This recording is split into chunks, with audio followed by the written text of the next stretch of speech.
au terme de la 19e édition du congrès du CNGE.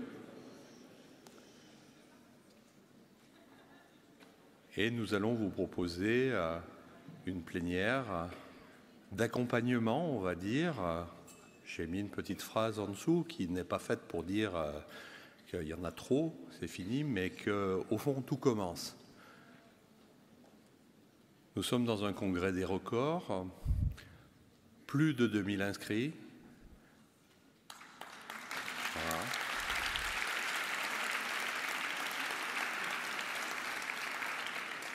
Et probablement dans une plénière de clôture record par sa fréquentation, malgré l'attirance du retour à la maison, mais ça viendra un petit peu plus tard.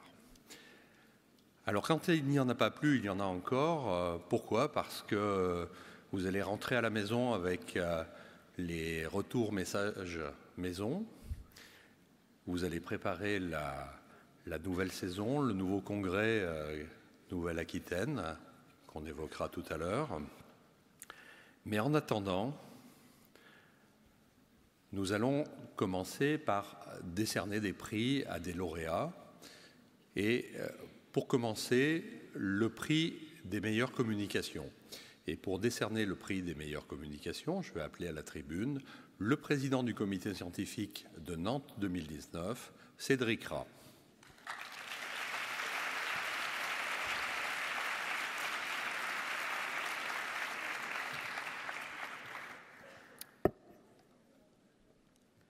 Toutes les communications ont été évaluées au fil du congrès.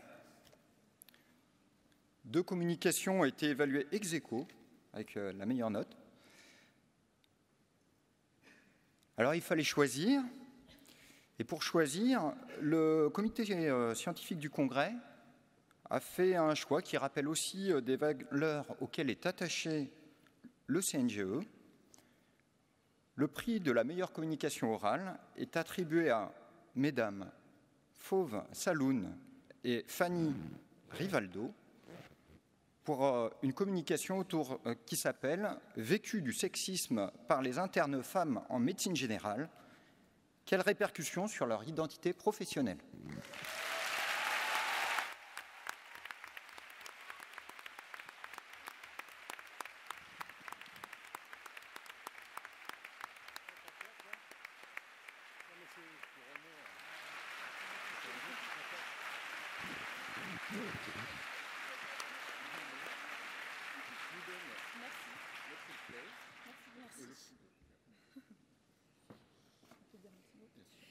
Merci beaucoup. On tient à remercier l'organisation du congrès de nous avoir permis de présenter notre thèse et de l'accueil qui lui a été réservé. On remercie aussi, alors premièrement, particulièrement les 16 femmes qui nous ont accordé leur confiance et qu'on a pu interroger. Ce qu'elles ont eu à nous raconter n'était pas facile à livrer et sans elles, on n'aurait pas pu avoir toutes ces données, donc on les remercie.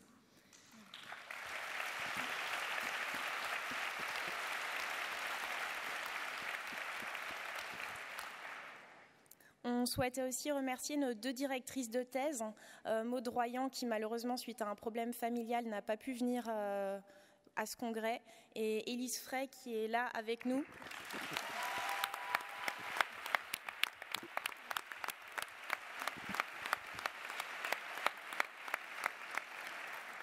C'est la toute première thèse qu'elle a accepté de diriger.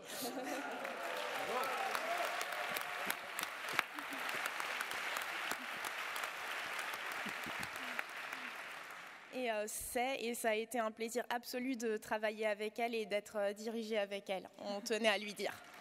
Merci.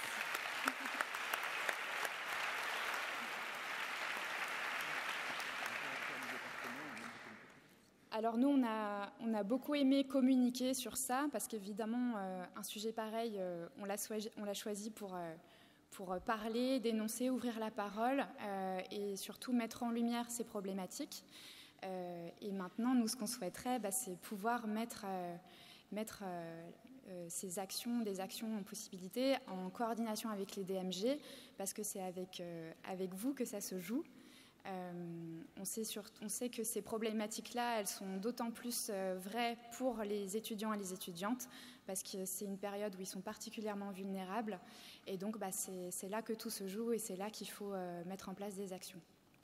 Voilà.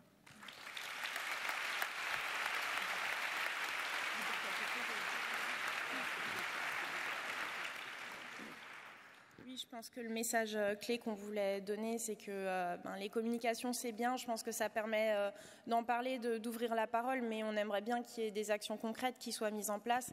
Comme le disait Fauve, je pense qu'en tant que DMG, vous êtes particulièrement concernés, même en tant que maître de stage. Il y a encore des études récentes là, qui sont sorties qui disaient que c'est vraiment, surtout quand on est jeune, qu'on est confronté à ce genre de choses. Donc, il faut donner les clés aux étudiantes et aux étudiants et il faut les donner rapidement. Et tout votre rôle est là. Je pense que c'est des choses qui ne s'improvisent pas forcément. Et on voit que des fois, il manque peut-être de protocoles et de choses mises en place, qu'il y a des questions qui se posent, même s'il y a plein de bienveillance. Il y a quand même des tâtonnements qui sont plus possibles maintenant. On est en 2019. Il va falloir qu'on prenne le taureau par les cornes. On ne peut plus attendre.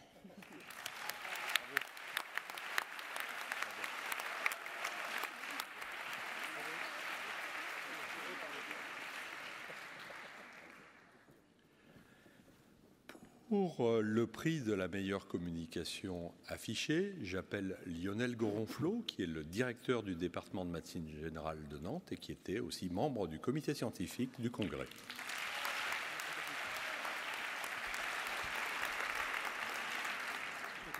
Donc, le comité scientifique a aussi décidé d'honorer le meilleur poster par ce prix. L'exercice de résumer sur un poster un travail de recherche est un exercice difficile et qui mérite effectivement une récompense. Donc, nous allons appeler le docteur Camille Deleste du département de Lyon qui a remporté ce prix. Voilà. Je vais pouvoir dire un petit mot.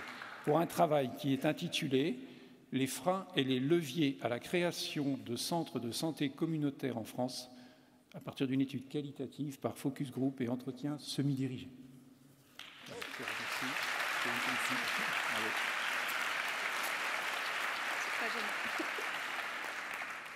Un très grand merci, un grand merci pour l'organisation et puis un grand merci à Sophia Perrotin qui est partie malheureusement un petit peu plus tôt, ma directrice de thèse qui fait partie du DMG de Lyon, et Philippe Lefebvre, le membre de l'Institut Renaudot. À la fois, c'est très gênant d'être ici, et à la fois, c'est une très bonne surprise puisque mon sujet sur la santé communautaire, je pense que c'est un sujet qui est peu connu. Donc voilà, je trouve que c'est une chose très positive et je serais ravie de venir en parler avec des gens qui veulent échanger sur le sujet ou des gens qui veulent créer des centres plus tard. Ce sera avec plaisir. Merci beaucoup.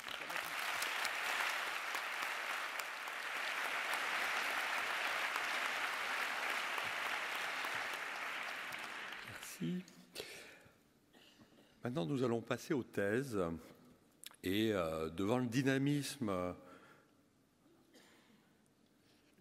des thèses qui ont été soumises, devant le nombre de thèses soumises, le CNGE a décidé de décerner un prix spécial d'encouragement. Et le prix spécial d'encouragement, cette année, est décerné à Aurélia Thieffry pour violences conjugales et grossesse, étude d'impact d'une sensibilisation au sein du réseau périnatal de Roubaix.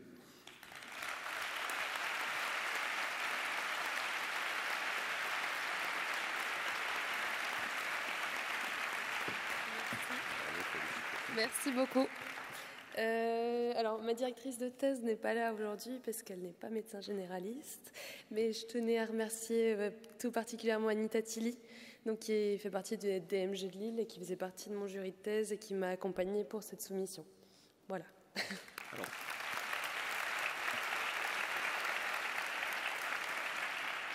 ce prix est doté de quelques ouvrages du CNGE et d'une somme de 500 €. Merci. Merci.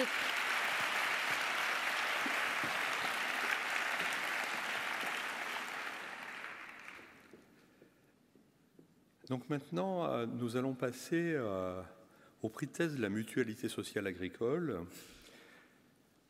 prix de thèse qui a été décerné parmi les thèses soumises au CNGE, qui a été décerné, vous allez le savoir à qui, et il n'y a pas de différence avec les autres thèses qui ont été soumises au CNGE, simplement c'est un autre comité scientifique, un comité scientifique indépendant du jury national du prix de thèse du CNGE.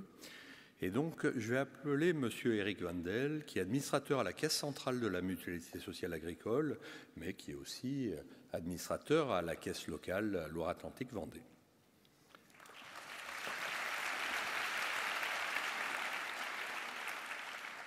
Eh bien, merci beaucoup. Si on m'avait dit qu'un jour je remettrais un prix de thèse de médecine, je ne l'aurais pas cru. Parce que dans mon métier, j'enseigne la viticulture, ce qui n'a pas grand-chose à voir.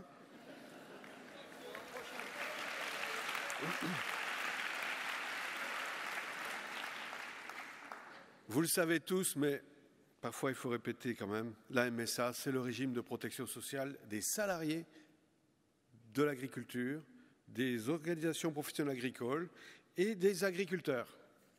Donc nous avons depuis longtemps la conviction qu'il faut favoriser de nouveaux modes d'exercice et de nouvelles pratiques en vue notamment d'inciter les médecins généralistes à venir dans nos zones rurales. C'est pourquoi on a initié des réseaux de soins expérimentaux, créé le concept de maisons rurales de santé. On a aussi accompagné depuis la nuit des temps à des hôpitaux qui se sont d'abord appelés ruraux puis locaux et qui maintenant s'appellent hôpitaux de proximité. On a initié des actions expérimentales de protocoles de coopération entre professionnels de santé, pays de santé notamment.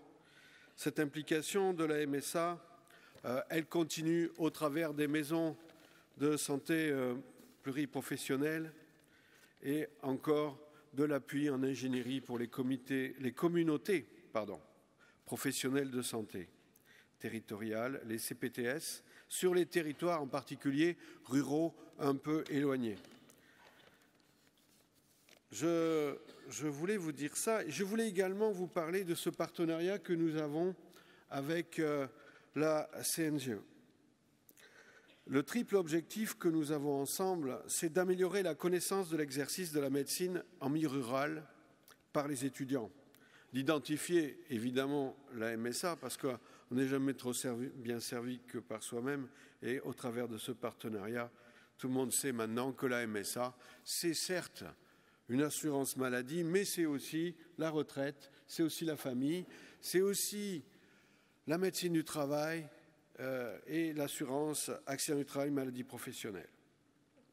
Et enfin, dernier objectif, développer l'enseignement des soins en milieu rural. Dans le cadre de ce partenariat, les 35 caisses de MSA seront heureuses d'accueillir en stage des internes et ou des intégrés à des groupes de pairs en vue d'analyse de pratiques ou de dossiers complexes.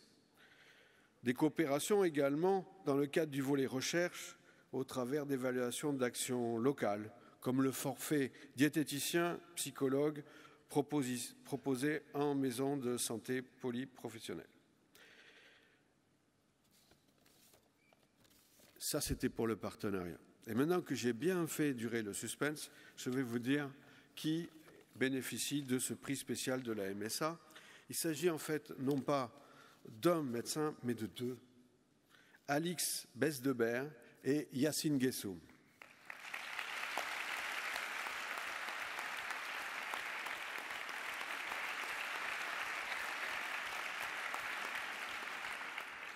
Ils ne sont pas là et ils seront représentés par leur directrice de thèse, Camille Lévesque. Je vais encore dire deux mots. D'abord le titre, quand même, sur quoi ont-ils travaillé? Un titre un peu long, Femmes victimes de violences sexuelles, étude qualitative sur les freins ressentis au recours aux médecins généralistes. Chaque mot a son importance.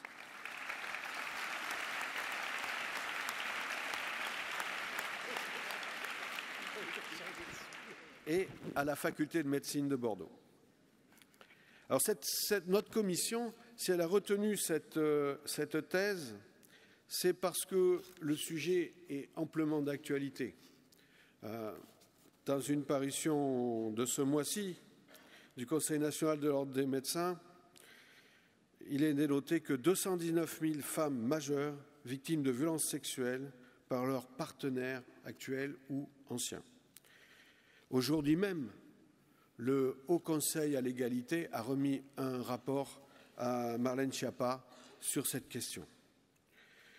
Nous sommes dit également que c'est un problème qui prend un accent un peu particulier en zone rurale où il y a moins de tissus associatifs, moins de recours pour faire ce chemin qui est l'accueil, l'orientation, la prise en charge des personnes. Mais est-ce mieux que l'anonymat des villes? En tout cas, les violences sont toujours majorées quand il y a de l'isolement, le déni et le silence. Et cette thèse rappelle la nécessité de veiller à favoriser la présence de lieux d'écoute neutres, la formation des professionnels que vous êtes de premier recours susceptibles de repérer, ainsi que permettre cette prise en charge.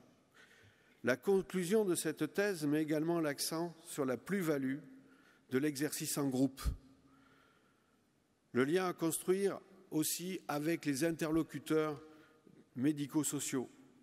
Ce sont des propositions qui peuvent trouver une déclinaison concrète au sein des structures d'exercice coordonnées que la MSA favorise dans les milieux ruraux.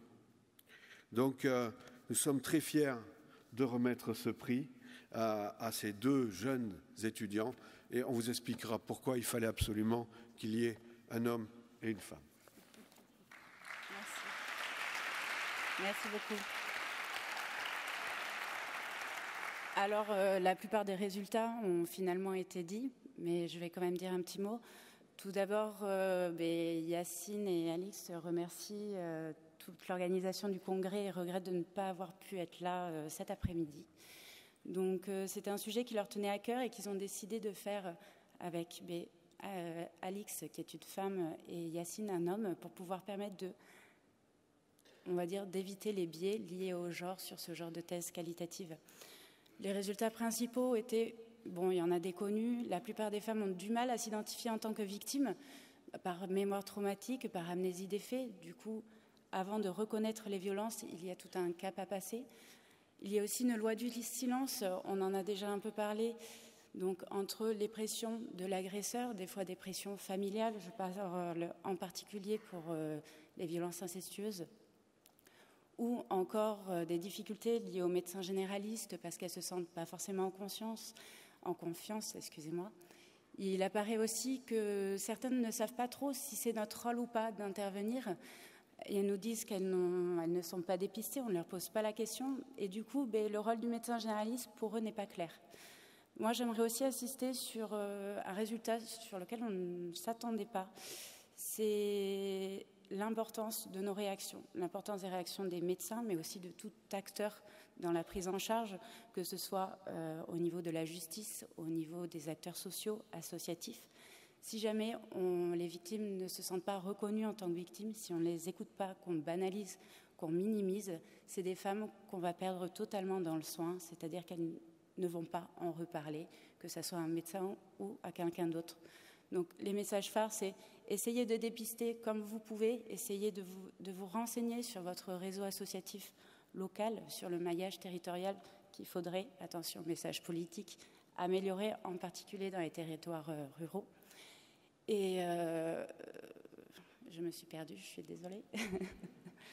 Et ne surtout pas minimiser, pas banaliser, les reconnaître en tant que victimes et surtout créer une relation de confiance avec elles. Voilà, je vous remercie.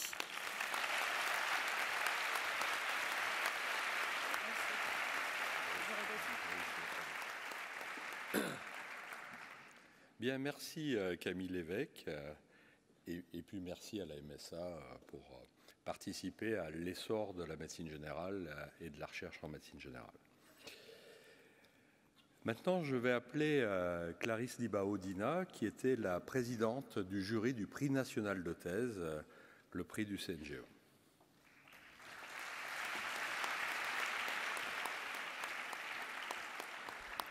Merci beaucoup. Donc, j'ai l'honneur de remettre cette année le prix national de thèse du CNGE. Je tiens tout d'abord à remercier l'ensemble du jury qui m'a aidé à évaluer les travaux de thèse de qualité que nous avons reçus cette année, à savoir Maude Jourdain, Marie Barré, Pierre-André Bonnet, William Durieux, Johan Gaboreau et Élodie Million. Merci à eux.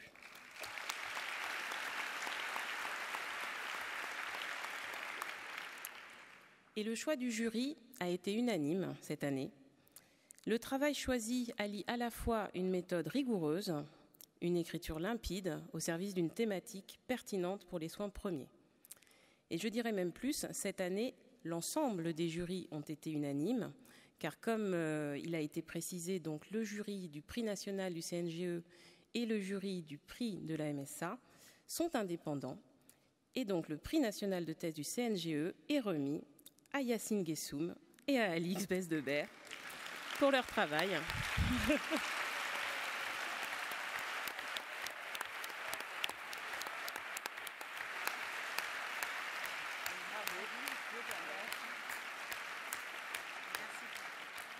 Donc bravo à eux, doublement. Et merci beaucoup, ils seront doublement fiers du coup, je pense.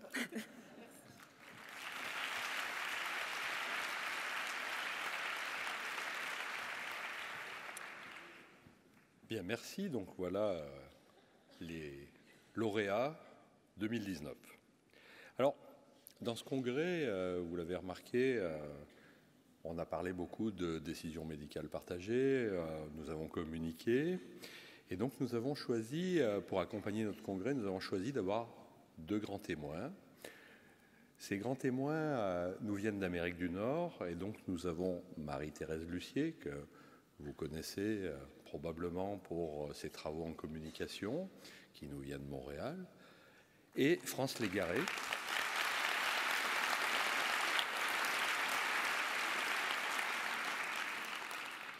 France Légaré qui vient d'un tout petit peu moins loin, qui vient de Québec, et qui, elle, a plutôt comme cheval de bataille la décision médicale partagée.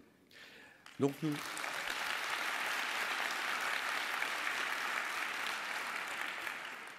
nous allons leur demander comment a été vécu ce congrès, et Marie-Thérèse Lucier va commencer.